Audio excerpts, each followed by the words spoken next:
Hello everyone. Today we are going to discuss about the UGC NET Electronic Science previous year questions from 2013 paper 2 question number 16 to 20. So before that, one positive note, that is shoot for the moon. Even if you miss, you will land among the stars. So UGC NET Electronic Science paper 2 2013 question number 16 to 20. So here comes the question 16.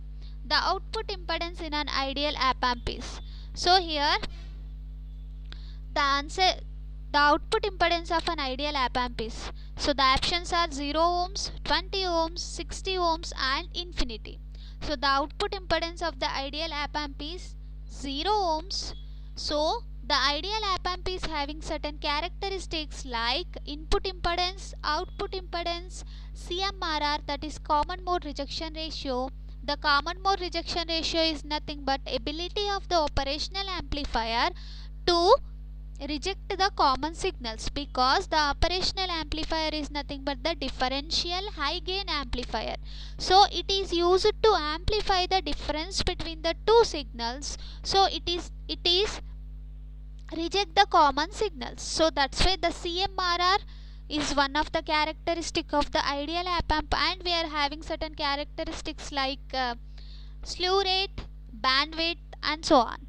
So the input impedance of the op-amp is infinity, the output impedance of the op-amp is 0, and the CMRR, the common mode rejection ratio of the ideal op-amp is infinity, and slew rate, the slew rate is nothing but how fast the output of an op-amp can change with respect to time.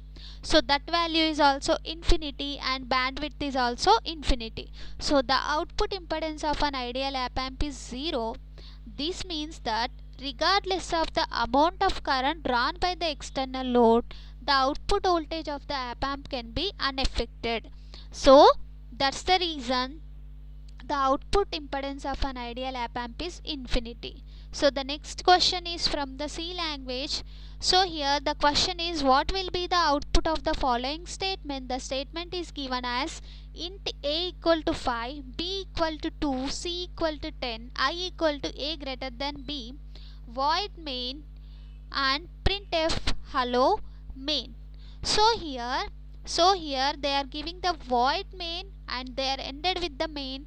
So this function represents the recursive function. So in recursive function, it will be, the answer will be infinite number of times. So the loop will exist infinite number of times. The answer is C. So here comes the next question. Which data communication method is used for sending data in both directions at the same time? So we are having the different data communication methods: simplex communication method, half duplex and full duplex. So the options are super duplex, simplex, half duplex and full duplex, and they are asking which type of data communication method is used for sending data in both the directions and at the same time. So the answer for this question is full duplex. In full duplex mode, the data transmission can be done at the same time in both the directions.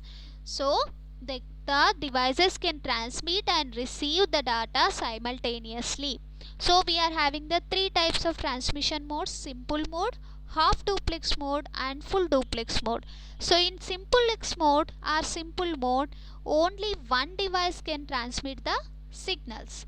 In half duplex mode, the signal is sent in both the directions but one at a time. The signal is sent in both the directions but one at a time.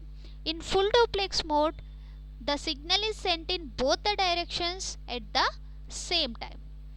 So here comes the next question. The highest data rate in fiber optic communication occurs in. So the options are single mode fiber, graded index fiber, multi-mode fiber and coaxial cable. So among the all, the single mode fiber is having the highest data rate. The single mode fiber is having the highest data rate. The data rate is of 100 megabits per second or 100 gigabits per second, and the transmission distance by using the single mode fiber is up to 5 kilometers. So it is used for long distance signal transmission. The single mode fiber data rate is 100 megabits per second or 100 gigabits per second, and the transmission distance is up to 5 kilometers, and it is used for long distance signal transmission. And the next one is graded index fiber. So in graded index fiber, it can communicate with the data bit rate of 100 megabits per second and up to 100 kilometers, the distance up to 100 kilometers. And the next one is the multimode fiber. The multimode fiber, the data rate is 100 megabits per second to 10 gigabits per second, and the distance may be up to 1000 meters and 2 kilometers also. So the multimode optical fiber generally is used for backbone applications in buildings. Next comes the coaxial cable.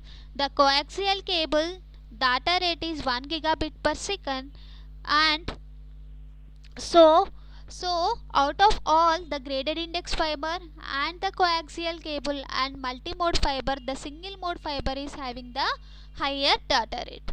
The next question is, Routh array of a system is given below, then the system is.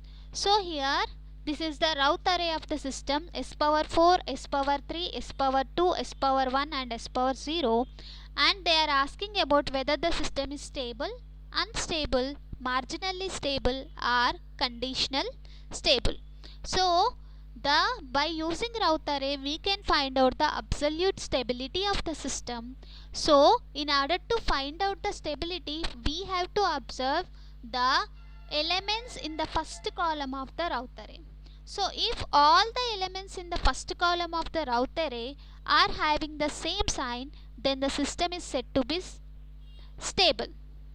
If you are having any sign changes in the first column of Routh array, then the system is said to be unstable. For example, if you are having any number of row of zeros in the first column of Routh, if you are getting row of zeros in the Routh array, then the system may be marginally stable or conditionally stable. So the first condition is you have to observe the sign changes in the first column of Routh array. So here +1, here +1, +1, -3, -3 and -5, +5, -3 and +1. So if you observe these three elements, here we are having one sign change from plus to minus, and here we are also having one more sign change from minus to plus. So here we are having two sign changes in the first column of Routh array. So the system is said to be unstable. So if you are having all the positive signs, then the system is stable. If you are having any sign changes, the number of sign changes equal to the number of poles in the right hand side of S plane.